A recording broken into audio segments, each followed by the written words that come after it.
Okay. Okay, hello and a very good day to everyone. Okay, so for today, we are from Group 5, which consists of Nick, Suziyanti Aida, me, IFFAH HANUN, IZZATUL AKMAL, and NURFARISYA ZIELA. The others will introduce themselves when their parts are coming over soon. So, what are we going to discuss today is about business ethics and governance, especially on topic 13 and 14. So, the question mark for our two topics for today is whether incorruptible, corrupt, and corruptible. Which one are we? So, next. So, for our first topic is topic 13, and the title is governance issues and the accounting profession. Okay. So, what are we going to present today is about corporate fraud, types of corporate fraud, public interest on professional accountants, and also codes of conduct for professional accountants. Okay, so first of all, what is corporate fraud? So, corporate fraud are activities undertaken by an individual or company that are done in a dishonest or illegal manner for their own benefits. So, fraud is a very general statement. So, usually we know fraud is something that is done illegally or and very, just as I said, it's a dishonest or illegal manner. So, fraud is like doing something for your own benefit, and it makes something.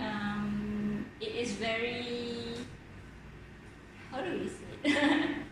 It is very general and on purpose. What? Yeah, it is for its own benefits, and it has different types of fraud. Which what can I say about it? Right. Like I said, it's very general. It can either be financial fraud or identity fraud. So, in our context, we are talking about financial and organizational fraud.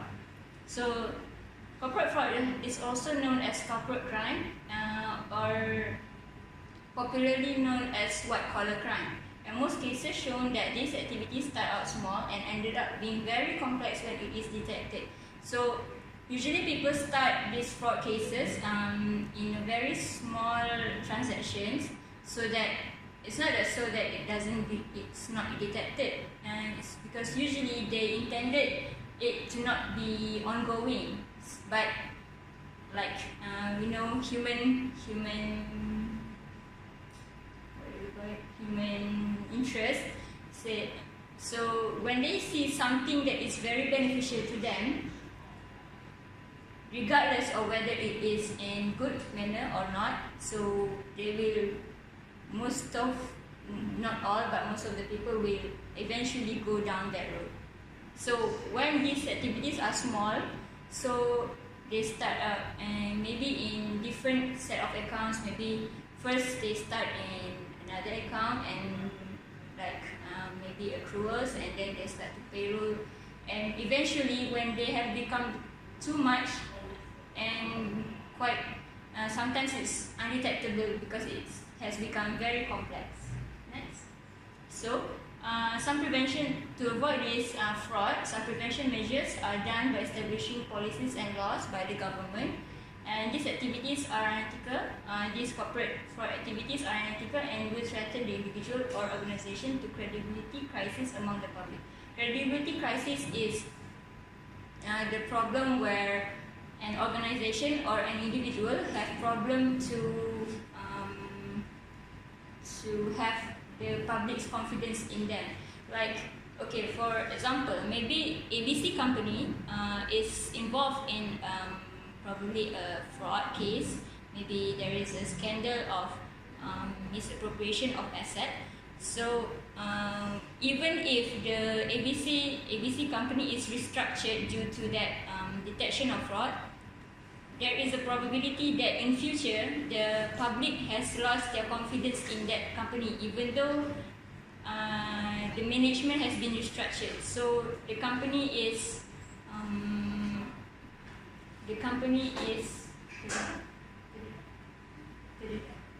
is exposed to that risk of credibility. My name is next. I will continue to explain about the public interest on professional accountant. Before I present, I will introduce myself. My name is IZZATUL BINTI Mohammed Said. My matric number is 183215. Okay. Public interest on professional accountants refer by ICAEW ethics. The public interest is an important, though abstraction notion associated with the public benefit rather than matters in which the public is interested.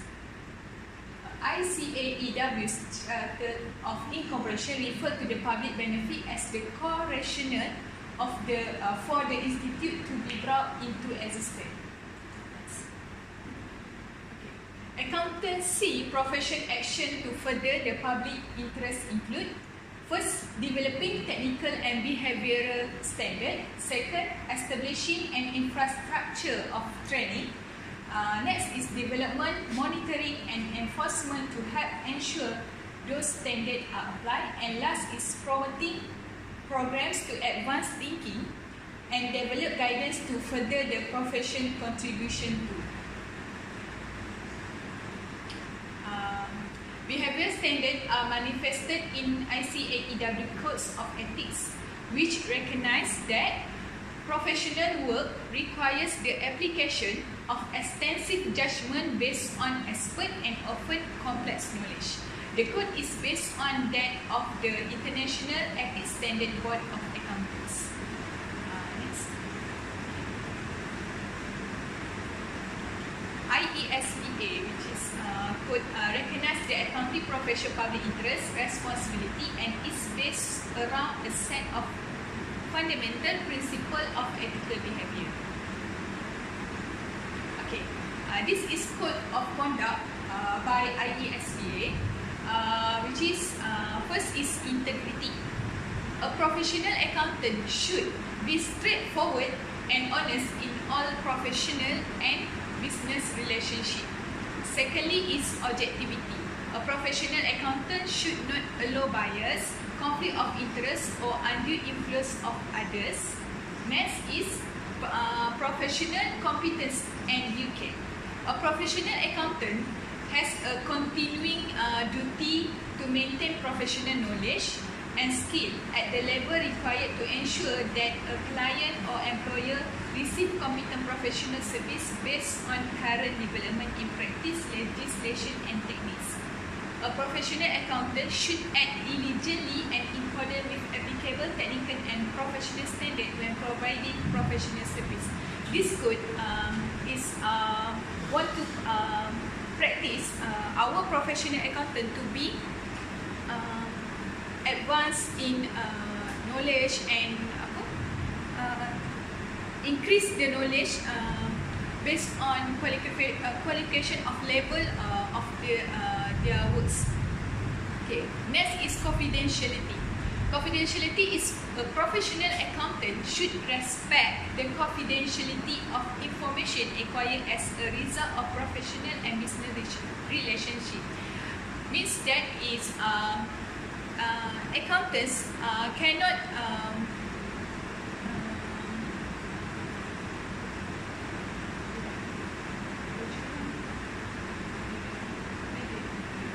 reveal the information of customer to or the client to others. They also should not disclose any such information to third party without proper and specific authority, unless there is a legal or professional right or duty to disclose. Means that before a professional accountant want to share about the information to other parties or third parties, they must be sorry.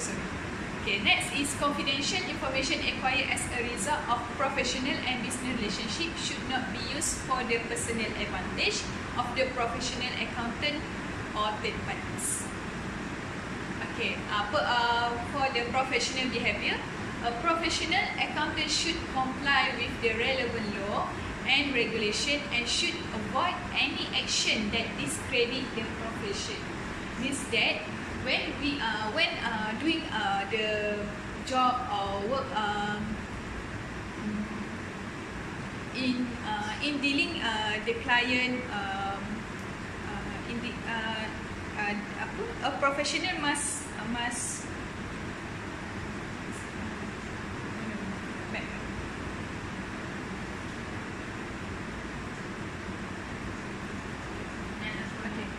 next.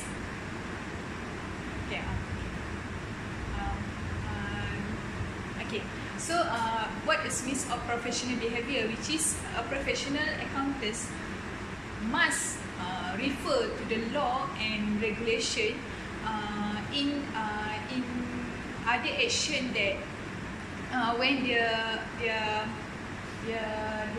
deal with the client, and maybe when doing the preparing the financial statement or professional financial statement.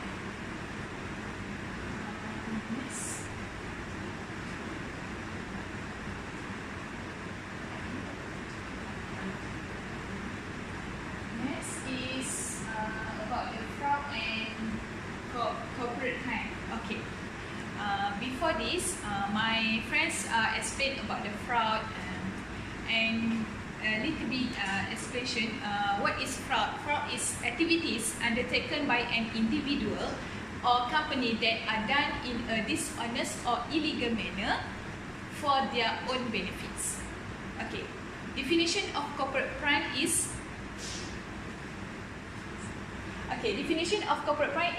white-collar crime, or corporate crime more correctly, refers to financially motivated, non-violent crime committed by business and government professionals.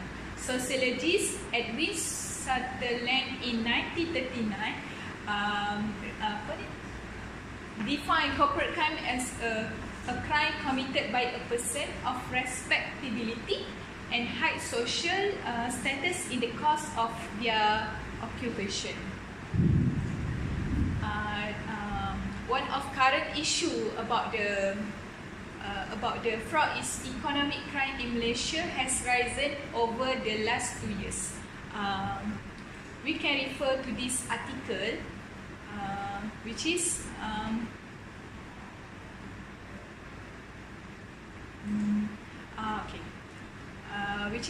Kuala Lumpur in 29 August. They said that economic crime in Malaysia has risen over the last 2 years as some Malaysian organisations appear to ambivalent about addressing the risk of bribery and corruption. So, if you can see that it is concerning that some Malaysian organisations appear to be ambivalent about addressing the risk of bribery and corruption. So, having a strong corporate culture advocating zero tolerance toward fraud is important. But without sufficient control in place, organisation risks allowing economic crimes to fall through the cracks. Tan said that here today at a meeting. Okay. Back to the slide. Okay. So this is another issue that we have found, which is 5 more scandals, fraud cases of 2018. This is you can refer if you want to get more knowledge. You can read the article. This is about five cases of the scandal, which is the first is SEC charges Terranus Incorporation and its founder and CEO Elizabeth Holmes with fraud, and this is about the scandal into the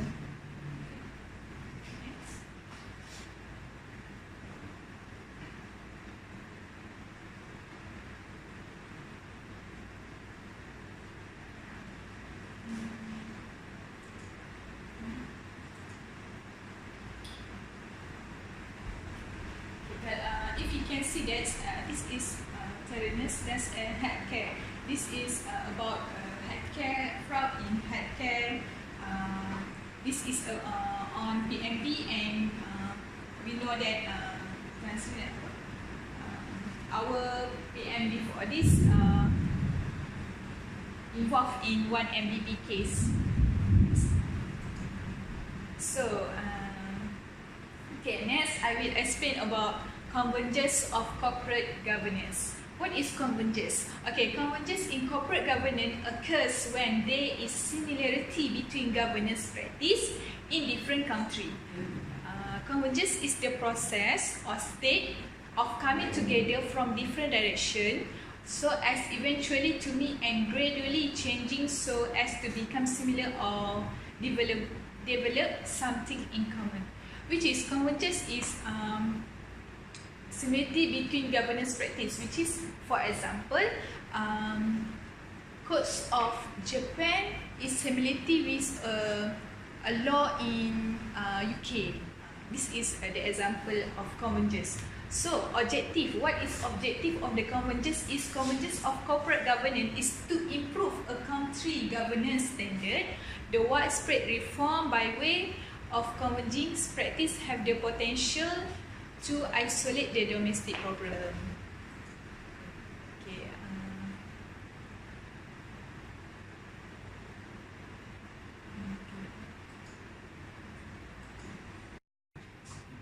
Okay, thank you. Okay, we'll proceed on human governance. So the question mark in this subtopic is that human being versus being human. That is the statement that I use to distinguish, not to distinguish, to explain what human governance is. So next, okay, why I said human being versus being human is because, alright, okay, human being are us, humans, but are we really being human? So that is what human governance are focused about. So human governance is about internal, inside out, and value-based belief to guide human to behave, according to Muhammad Hanafi et al. 2016, and according to Saleh and Ahmad 2010, human governance focuses on building intrinsic values to encourage the trust culture, thus resulting in high ethical values and moral conduct. So from these two excerpts, we can see that human governance is more focused on internal building of our ethical values, instead of corporate governance is more on how an organization impose how employees or people in the organization to act according to what is believed to be ethical. So having having conscience gives people the ability to consider what is best for the common good. What common good is like the best for interest is a form of the unilateral process. Okay, common good is for the best of all people or the society, the surroundings. It is related to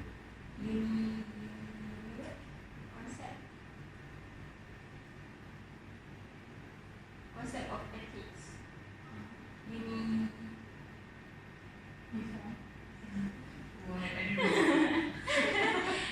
It's not unilateral. Apa?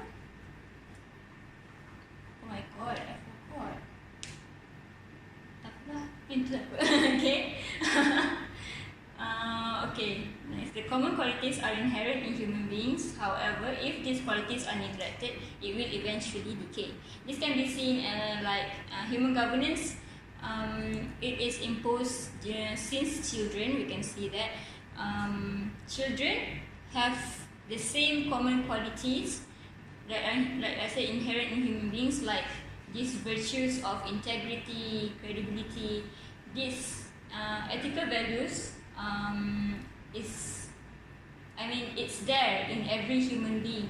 However, as the child grows up, if these qualities are neglected, eventually they will turn out like how we see in our society, each child grows to be different with each other. They have like a distinguished characteristics. This is due to how their parents guide them or nurture these ethical values. Next. So, how I differentiate human governance and corporate governance is through this table, which I got from a newspaper excerpt and my New Straits Time. Okay, so I differentiated these two with 6 attributes, which are the nature of person, origin of law, source of authority and emphasis, and also governance point of view and also schema. So, in the nature of person of human governance, it is a living person, which is someone who has feelings, who has thoughts, different hearts and culture. For corporate governance, it's an artificial person. Like I said, corporate governance is more about how an organization set up a set of codes or conducts to impose that to the employees. So the artificial person is like someone we see or the organization see as ethical. So it's not really someone that is real. It's not a real person. So they believe that that every person should have this virtue. So the origin of law for human governance is regulation or higher order. Regulation or higher order is basically higher order means something that it's not something it's not virtual, but it is an essence that is higher than, it has a higher value than humans, or we can say it as it's not peers, it's, to make it easy, it's actually in religion. So it's the set of rules comes from the religions, the beliefs, and higher order, which is actually commonly known as God.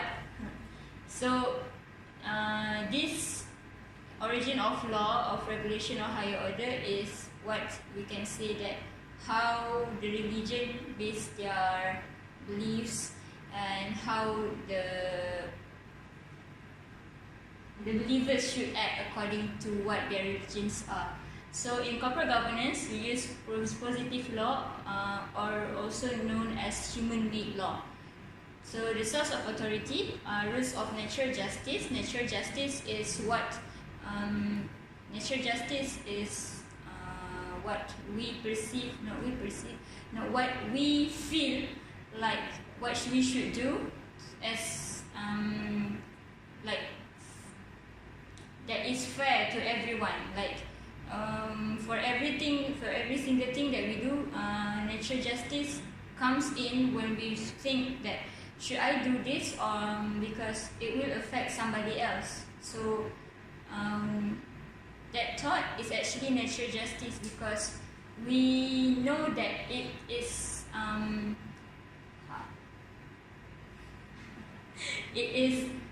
the other person's or the society's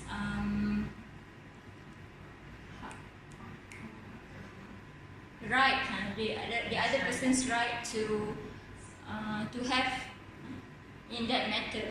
So for corporate governance, the source of authority is the acts of parliament. Like I said, the origin of law is human-made, so the authority should be the parliament. So human governance emphasizes on the spirit of the law, while corporate governance emphasizes on letter of the law.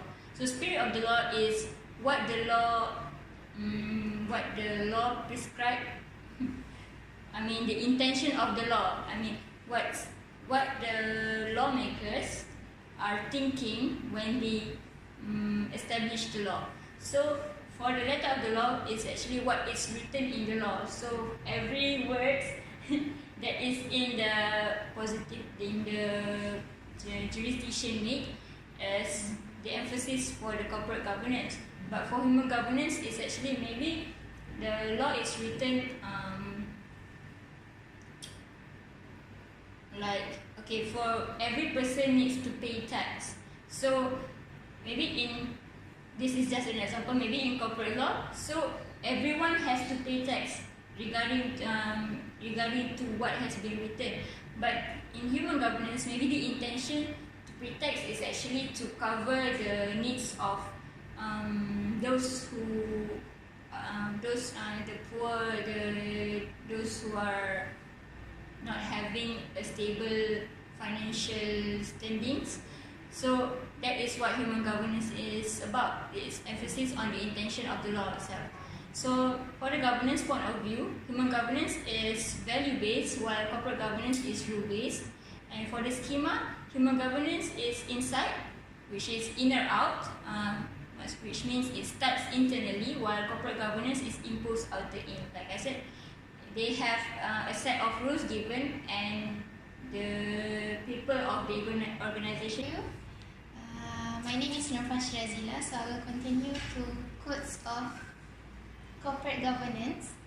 Corporate governance is the system by which the companies are directed and controlled. This means that corporate governance provides the sets of rules and practices to be followed by the company. So, board of directors are responsible.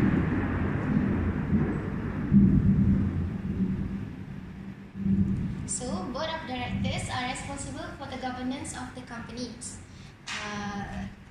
The shareholders also role in governance is to appoint the directors and the auditors. Corporate governance is therefore about what the board of the company does and how it sets the value of the company. The corporate governance code sets out standard of good practice for listed companies in terms of board composition and development, remuneration, shareholders relation, accountability and audit.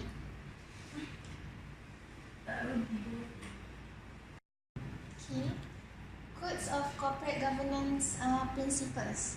The first one is board leadership and business purpose. A successful company is led by an effective and entrepreneurial board. A good and effective leader will result to a successful company. Second, the board should establish the company's purpose, values and strategy. The board should ensure that the necessary resources are in place for the company. The board should ensure effective engagement with and encourage participation from these parties. The board should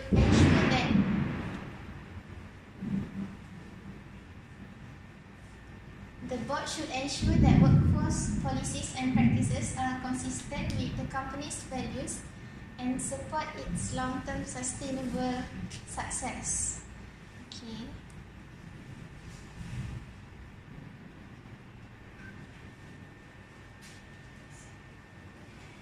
Next, the second one is division of responsibilities. The chair leads the board and is responsible for its overall effectiveness in directing the company.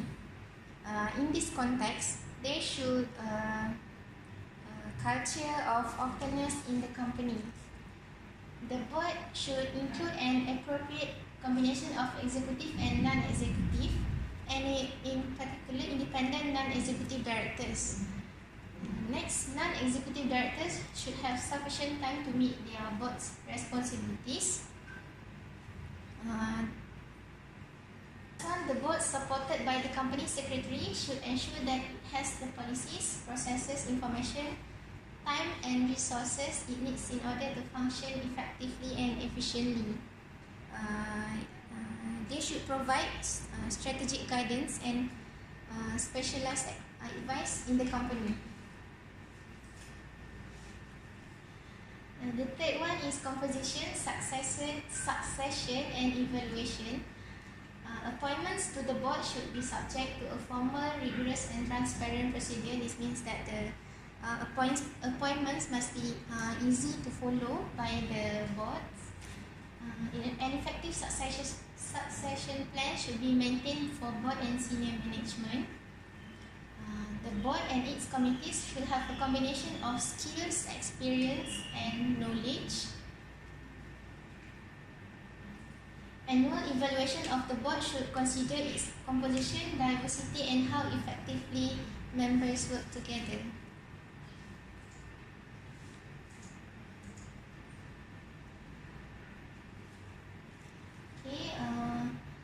Audit, risk, and internal control. The board should establish formal and transparent policies and procedures to ensure the independence and effectiveness of internal and external audit functions. The board should present a fair, balanced, and understandable assessment of the company's position and prospects. The board should establish procedures to manage risk, oversee the internal control framework. The last one is remuneration. Remuneration policies and practices should be designed to support strategy and promote long-term sustainable success. Directors should exercise independent judgment and discretion when authorizing remuneration outcomes.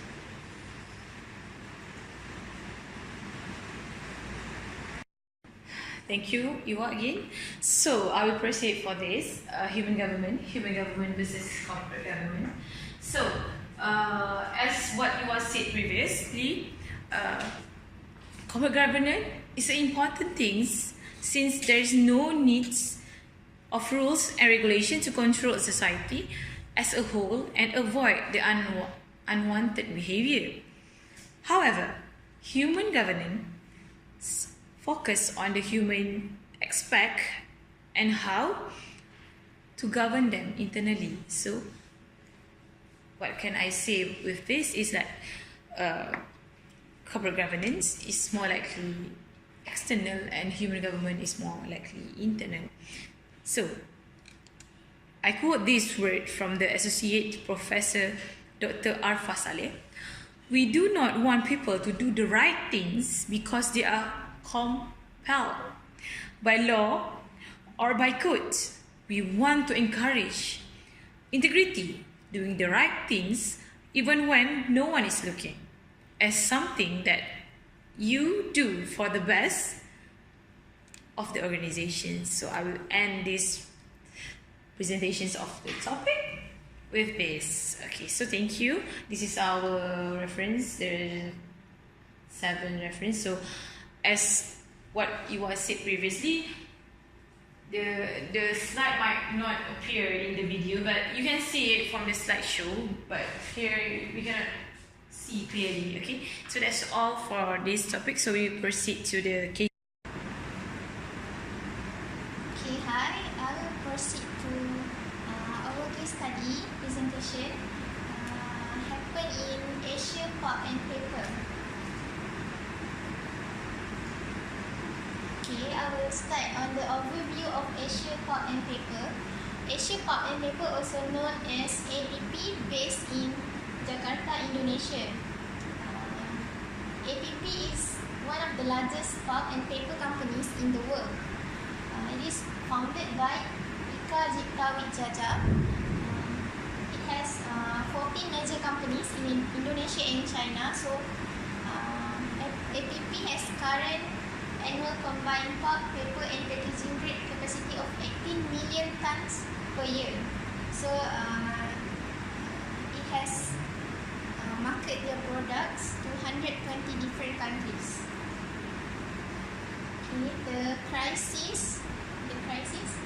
In early 1994, the company moved its headquarters from Indonesia to Singapore and began to borrow money to expand aggressively. They want to move their company headquarters from Indonesia to Singapore, so they borrow a lot of money from there. By 1997, and as a result, the Asian financial crisis, APP became one of the world's largest corporate debtors when it carried over 7.1 billion in outstanding obligations. So because of that, they have loan of 7.1 billion. APP and its parent, the Sinarmas Group, have pursued a two-pronged strategy designed to protect their core assets in Indonesia and China. So, to protect their asset in Indonesia and China, they plan two strategy. The first one is they borrowed heavily to stay current on interest payment and to repay maturing debt issues on time. The second one, Sinarmas took steps to ensure that the group's Bank International Indonesia qualified for recapitalization by the Indonesian Bank Restructuring Agency by injected 628 million into Indonesian bank to restore the bank's capital holdings. The APP's financial collapse. So after the financial crisis happened in late 2000, APP's financial situation become worse. Several of the group's long-term obligations came due to at the time that APP was also carrying substantial short-term debts. At that time, they also have carried a lot of debt, so they cannot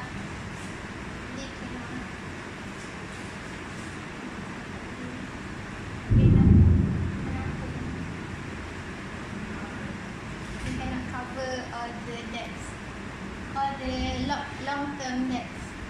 Investor confidence eroded when APP sought to extend the maturities on some outstanding bonds, and its share plummeted.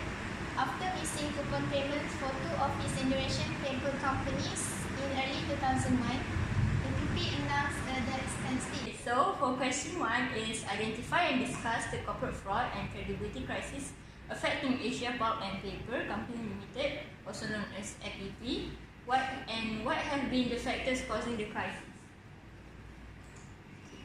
So, I divided this question into two parts, which is the first one is corporate fraud in APP, and the second one will be on the factors that were leading to this financial crisis of APP. So, okay, for the corporate fraud in APP, we have found three types of corporate fraud. Yes. Okay, the first one is the use of financial markup practices. APP's financing is supplied by 12 international financial institutions, including Bank of China. And these international financial institutions have been actively promoted APP's debt securities by artificially inflating the cost of investment projects to secure much larger amounts of financing than what they actually need. This artificial inflation is done to APP's cost of projects, so that it's not to attract these investors, but they are hiding it's not hiding. They are blurring the information about the actual cost of project for APP. So actually, maybe the project is only cost around 1 million, but during the promotion of APP's debt securities, it actually happens around during the financial crisis and the Asian financial crisis. So Indonesian market was not affected by this inflation status, but these APP's financing suppliers have inflated this cost of investment, although they actually does not incur that inflation. So the gap between the actual cost and what they perceive what they propose to the customers actually give APPs a large amount of funding for them to do something else. So the question mark here is what are they doing with this extra financing? And we can see that APP's debt to equity ratio is 3 or 4 times larger than the industry for the 5 years trend that they have given in the case. So the second corporate fraud that is detected in this case is that there are questionable entries in 1999 and 2000. So in 2001, KPMG released a report of questionable entries by the 4 Indonesian subsidiaries of APP, which total amount of US dollar 4.41 billion. So KPMG also issued that APP's financial statements from 1997 to 1999 should not be relied upon because they have detected these questionable entries for these 2 years. So they want to go back to find out whether there are any other questionable entries that APP has done. So these 4 Indonesian subsidiaries of APP, as we all know, APP is a very huge, has a very huge structure, huge and complex structure, and these four subsidiaries, 4 local subsidiaries are very prone to fraudulent activities. Next, and the third corporate fraud that we have detected is mischaracterized assets. So in the case, it is disclosed in APP's local subsidiary, which is Pindo Delhi. The cash balances were actually deposits in Wijaja controlled private bank based in Cook Island, which is in New Zealand. So the bank's balance sheet consists of illiquid undeveloped real estate near Pindo Delhi paper mill. So these 2 entities are very much related because, however, we can see that the location of these 2 entities are very further apart because Pindo Delhi is in Indonesia and Cook Island is in New Zealand. So why is it that in the Cook Islands balance sheet there is they have acquired assets of undeveloped real estate at Pindo Delhi? So next is the credibility crisis of APP. So in this case, it is apparent that the creditors of APP has started to question their ability to pay their debt and even try to seek relief from Singapore legal system. And when the news of APP was indulged in cover-ups to hide their true nature of their balance sheet broke out, as the KPMG released their reports, they were then delisted from New York State Stock Exchange and their shares had crashed to almost 100%. Almost, but not 100%, it's around 98%. So this shows that APP has lost its ability to be trusted from the public. Okay, so the factors that may lead to APP's financial crisis, we can see that they have extensively promoted their debt in securities. So we can see that APP made too many borrowings in a very short time, which is around over USD 4 billion in only 3 years. And these new debts that they have been making are new debts, which is short terms and high interest rates. But at the end of 2001, both long-term debts made by the SMG group and short-term, which are made by APP, debts came due at the same time. So, the SMG group, cannot cannot cover up this APP short-term debt because they have to focus on paying the long-term debt. So this has resulted APP to miss 2 coupon payments of their debt securities and eventually lead to a standstill and then end up with the financial crisis itself. Okay, the second question, the existence of governance mechanism like accounting and auditing standards and reporting regulations and rules to monitor and oversee APP's business activities and financial standing had not been effective. Do you agree or disagree with this statement? Justify and explain your answer based on evidences in the case. Further discuss what are the roles and accountability of accounting profession to shareholders and leaders' interest in the APP case.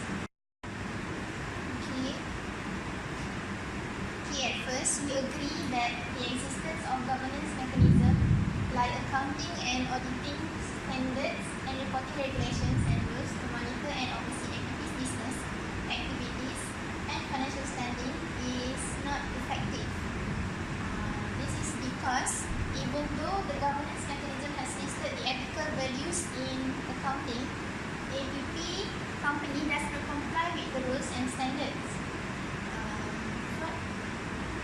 We think that fraud happen depends on the individual itself, especially APP is a family business.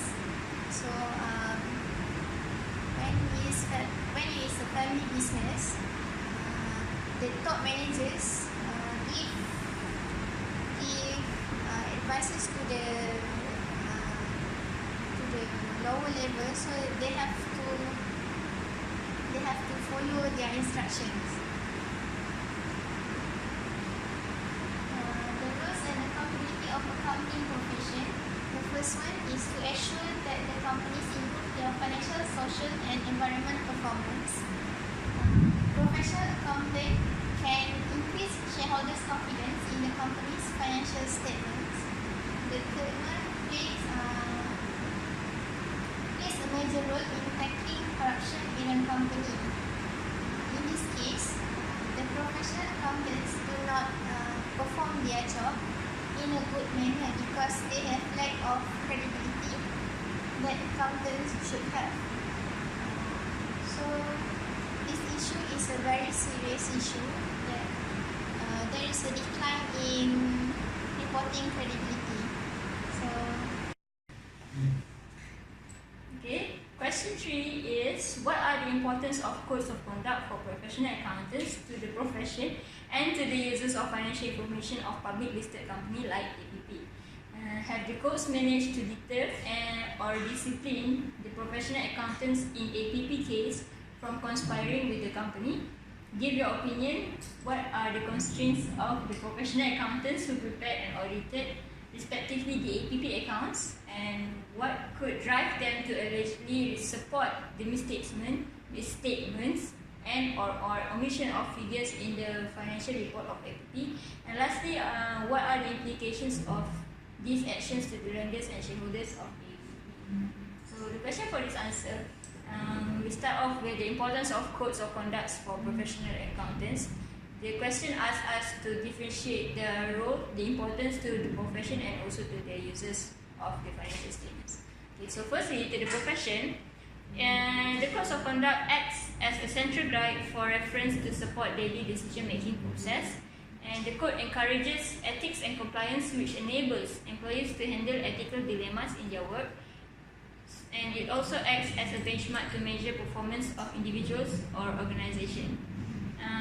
Okay, so we can see that codes of conduct is a set of rules or a set of guidelines for these professional accountants to follow as what they can to follow in their daily operations, in their daily transaction, their daily work. So the codes of conduct is important for these professional accountants.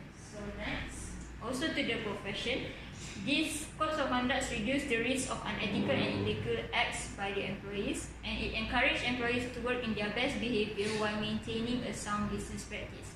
In APP's case, we can see that the codes of conduct does not really play a big role, since APP is, like I said, it's a complex, structured family business. So they prefer to maintain a good, a harmonized family background instead of maintaining a sound business practice. Okay, so the importance of codes of conduct for professional accountants to the users of financial information is, the first one is, it is a public statement of what the company stands for. So the users or the public will know what the company, what and how the company engage in business. So the second one is to prove the company's commitment to ethical behavior and the right conduct, and it increase the users' faith in the company's operations, and also it assists users in making accurate investment decisions. As I said, when codes of conduct is basically an ideal set of regulations for these professional accountants to conduct their work. So it is so by having a code of conduct or code of governance, it shows that this company is committed to maintain their daily operations in an ethical behavior, and it also by that, and from that said, it increases the users' faith in the company's operations. So by having a reliable source of information, this will help the users to make accurate investment decisions. Okay, so our opinion on the professional accountants related to APP. Okay, first, we want to relate this on compliance with the code of conduct. So the codes were unable to ensure APP's professional accountants from conspiring with the company, because the issue of questionable transactions would not happen if they were to comply with the code of governance as guidelines. So in terms of constraints of professional accountants, so the question asked us, in our opinion, what are the constraints of professional accountants in auditing or in making the financial statements. So the first of all, the constraint is ethical dilemma in the professional accountants within APP itself. So ethical dilemma is focused on whether they are doing the right thing or doing what they think is right, because in the company, even if the professional accountants know what they should do, but in the surroundings they might follow what the majority is doing. So whether this even if they learn about corporate governance, there may be other influences by the upper management or maybe their supervisors. So the second one is unavailability of data, because there is a possibility that APP hides certain information from the auditors.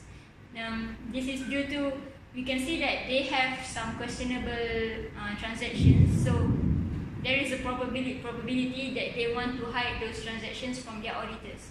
So the third one is complexity of APP's group structure and business, which may lead to the auditors to have a difficulty in understanding the nature of business of APP. So the next opinion is on possible drivers of the misstatement of figures. So we believe that maybe these professional accountants are driven to do this misstatement of figures. First one is to maintain APP's financial standings to attract and retain investors. This is to ensure that the company will sustain in the industry.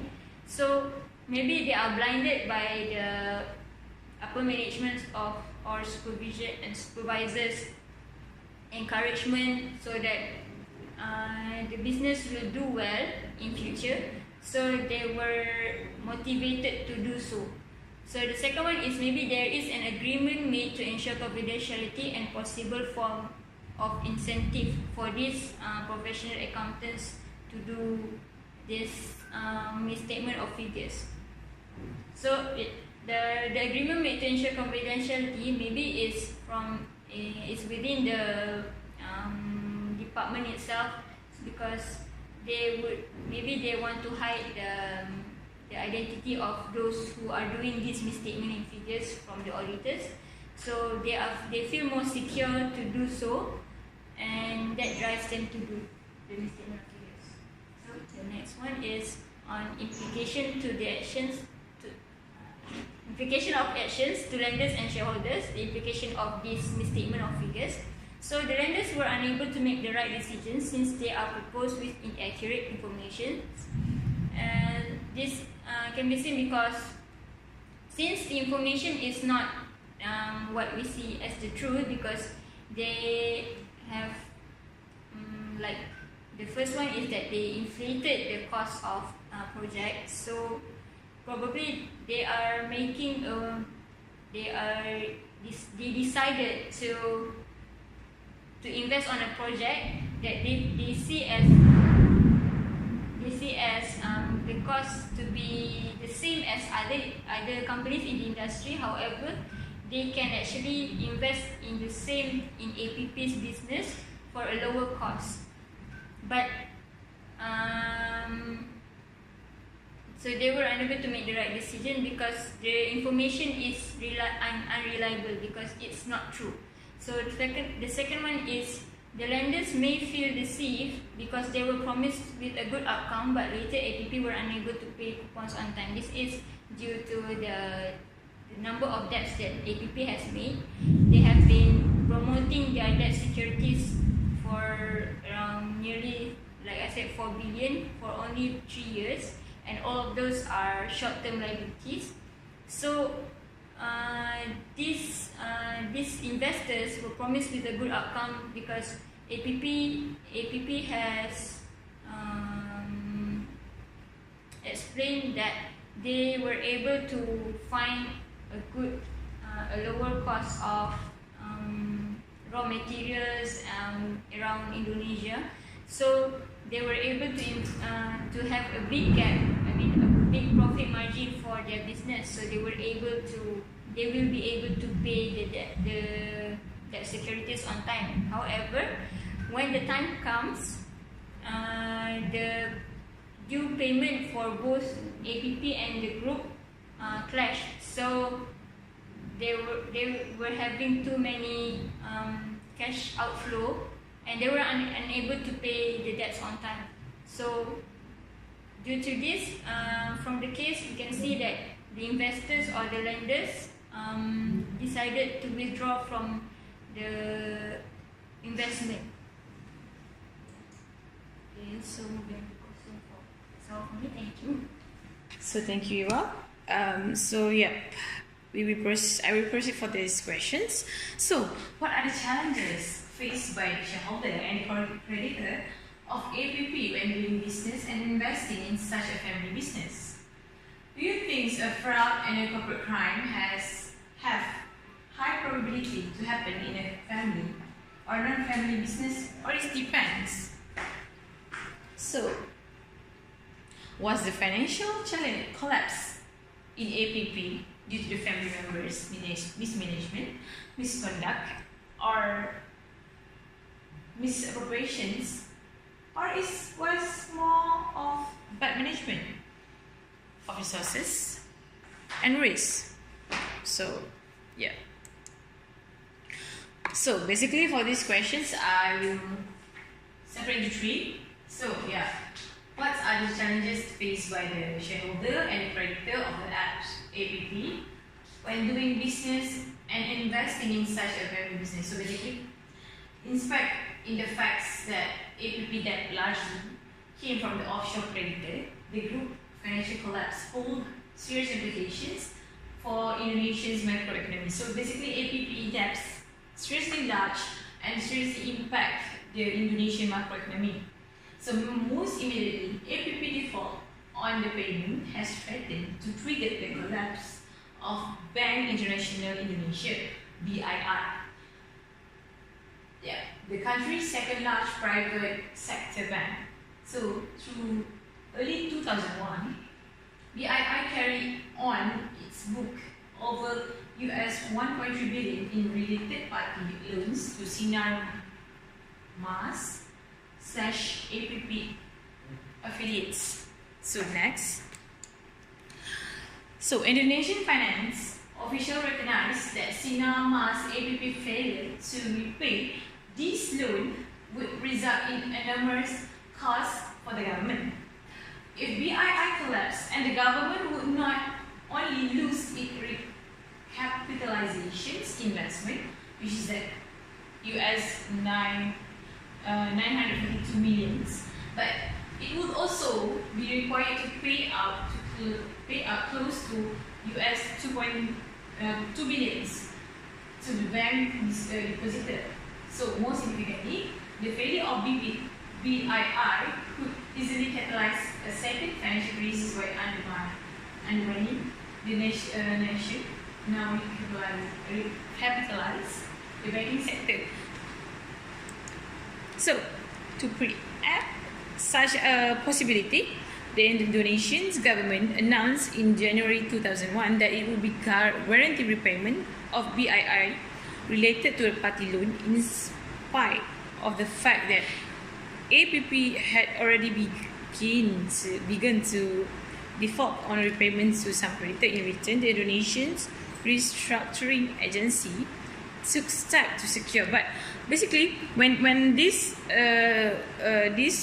related issue said that the creditors start to pay, but it takes like almost 10 years, it's actually 9 years, to pay the debt to the APP. So this is something suspicious that I don't think that creditor need to have this long term to pay the debt. So yeah, we proceed to the next. Okay, so US 1.9 billion in asset pledge from the Messina Mas APP, as well as a personal guarantee from the family of owner Eka Cipta Wijaya.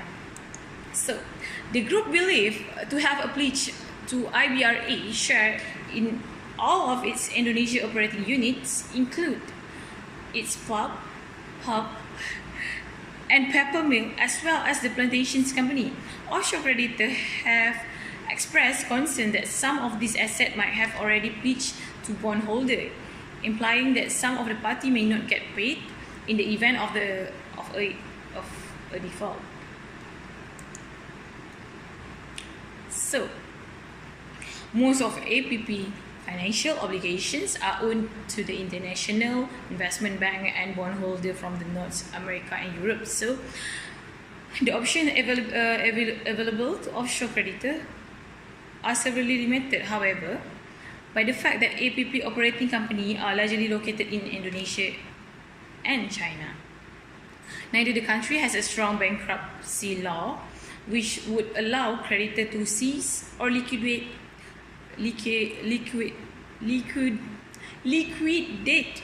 APP asset as the group default on the debt payment.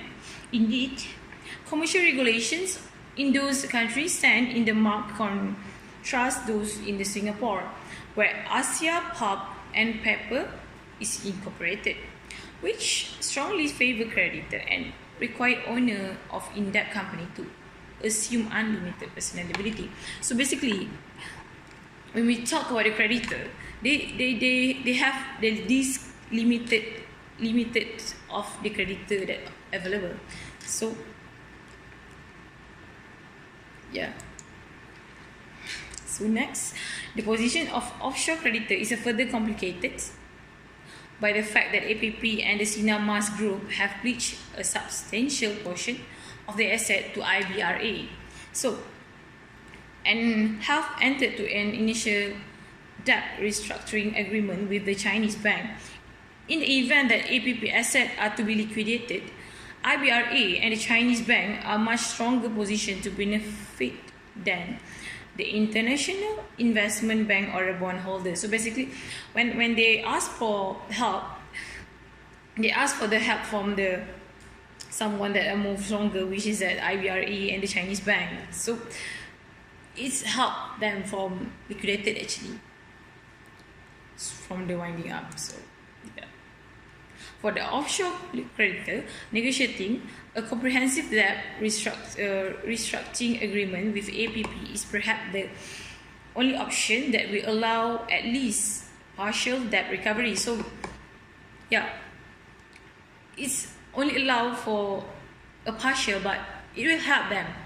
So thus, so far, however, APP shown a little evidence that are willing to work in a good faith toward reaching such an agreement. So yeah. So next, since 2001 January, APP officials have acknowledged several off-book transactions that have raised in the group of aggregate debts level significantly. APP also selectively repaid bondholder in Indonesia, in spite of the fact that payment to offshore credit remains suspended.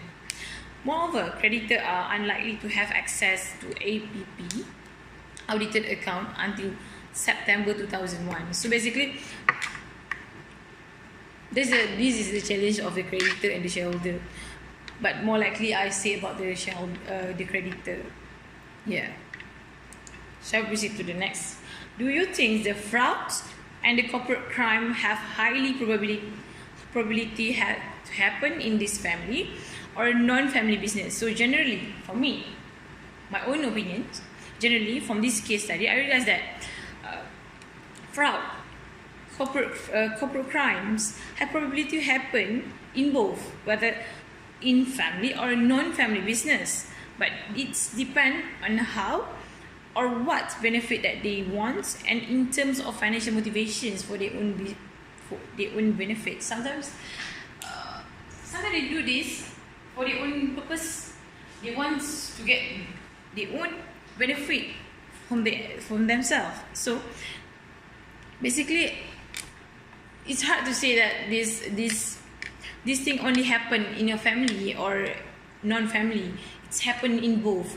Basically, this fraud and corporate crime happen to both, because it starts small, and then when they start to continue fraud and corporate crime, they start to have this good feeling that, oh, I got this, I do this, but I don't get caught, so they continue to do it.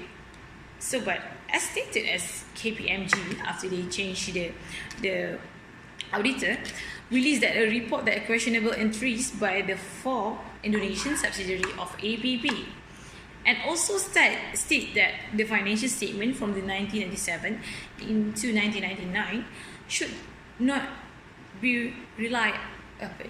So, I think personally, from this case, I think there are a lot of fraud and corporate crime in this family business, but we might not know it correctly. But yeah, from this everything, because this one already shows that they have this in terms of transaction that they don't know where it's come and where it's from. So yes, so proceed to the next questions. Was financial collapse in APP due to the family members, mismanagement, misconduct, and misappropriate, or it was more of a bad management of resources and risk? So in late 2000, APP financial situation deteriorated repeatedly as several of the groups in long-term obligations came due to, at a time that APP was also carrying substantial short-term debt. Investor confidence erodes when APP sought to extend the maturity on the some outstanding bond, and its share price plummeted. After missing coupon payment for two of Indonesian paper company in early 2001, APP announced a debt standstill, saying that it would stop paying principal and interest of outstanding obligation due to the severe financial difficulty. So basically, what I read from the slide is like generally about the bond about this, not related to these questions where the APP due to the family members mismanagement, misconduct, or misappropriates. For me, financial collapse in APP is because that there's a lot of corporate crime in this. So when they start to misconduct this company, it start to have this bad management, and also they have a this is what can I can sum up that they have this misconduct of the business, misappropriate of ethical, and also from this will lead to the bad management. So yes, family members are the one who create this problem. Okay, we proceed to the next question. This next questions I will give to Izzah to present. Okay.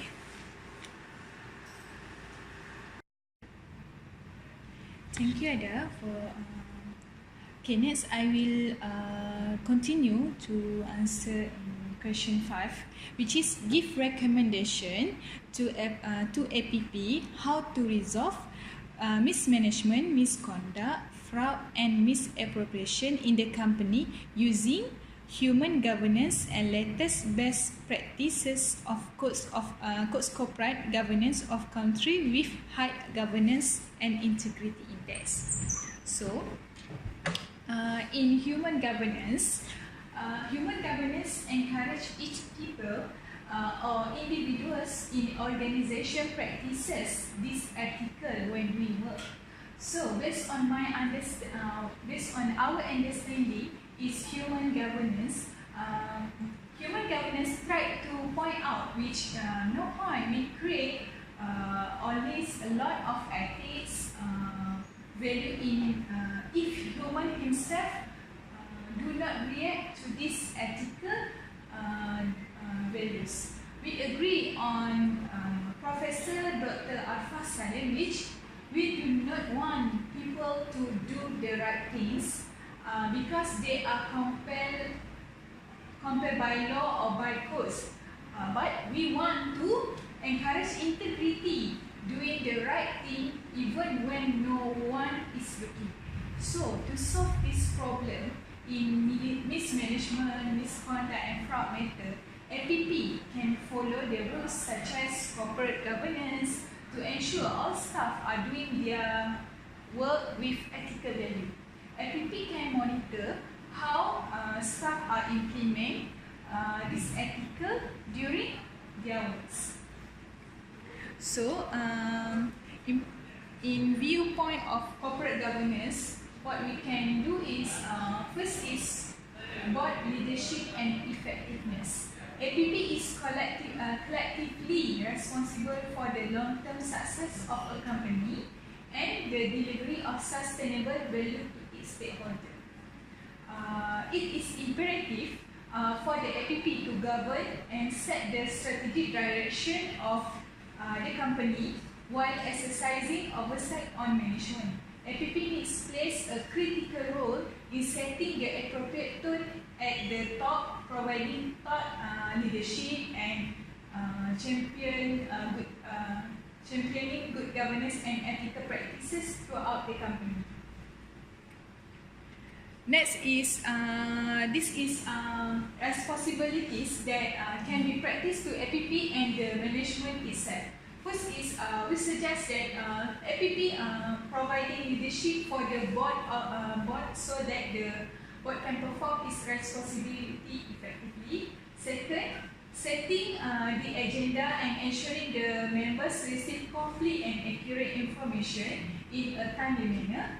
Thirdly is leading board meetings and discussion, encourage activity participation and allowing dissenting views to be freely expressed, managing the interface between board and management.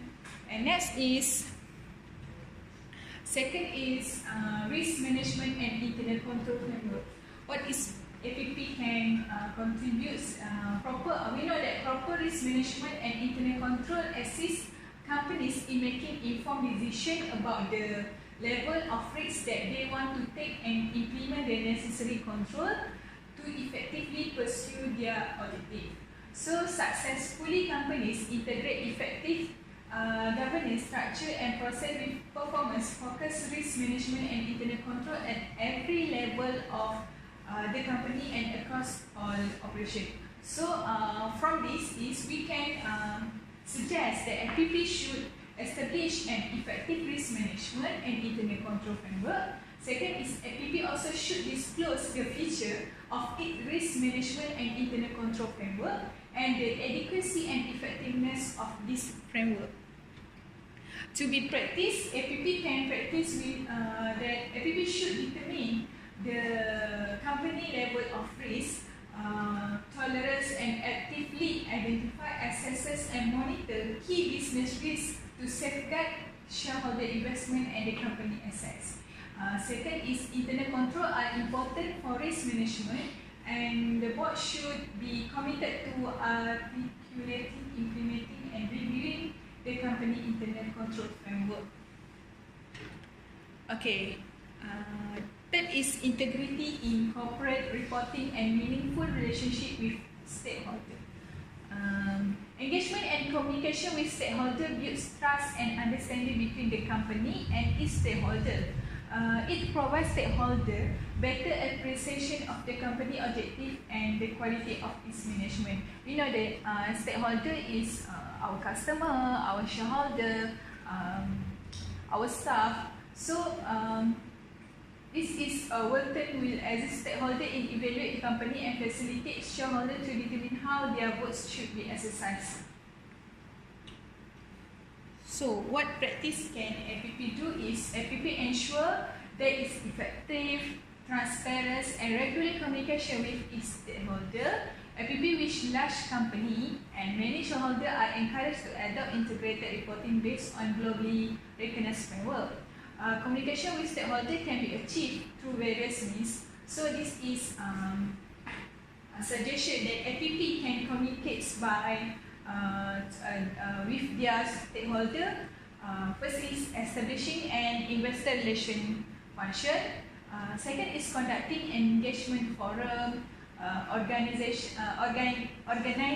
investor analyst and media briefing, and last is use of electronic means from the website, social media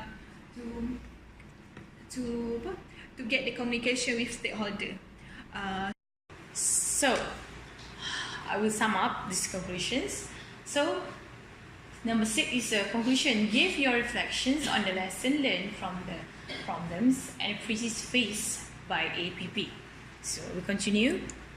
So, first, any debt restructuring arrangement between APP and its creditor is likely to create added pressure for the groups to run its mill at or near capacity in spite of the fluctuations in price for the raw material or product generated. And at the same time, the restrictions of APP cash flow will increase pressure to minimize the operating costs at the group pulp and paper mill. A substantial portion of the profit is earned by APP operating unit will be used to meet financial obligations incurred by the group holding companies. So, for APP forestry operations in Indonesia is likely to mean a sharp reductions in any further investment related to the long-term sustainability. It is possible that APP plantations company will slow their planting schedule, scale back on the plantation maintenance, and cut expenses on R&D. However, reductions in area planted will mean that at least a portion of the project acacia yield will not be available 7 years forwards. This in turn will create added incentive for APP pulp to ship in palm wood harvest from the natural forest outside Sumatra and to rely increasingly on the illegal harvest wood. Substantially higher fiber costs will reduce the overall competitiveness of APP paper and packaging operating both in Indonesia and in Malaysia. So, APP debt crisis is likely to delay or cancel the group plan to develop pulp mills and affiliated forestry operations in China.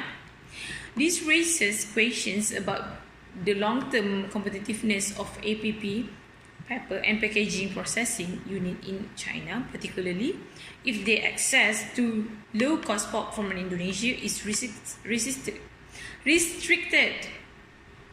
Moreover, with China entering the WTO, it is likely that the Chinese government will remove import tariff on paper and packaging products, which have given APP a considerable advantage in that market.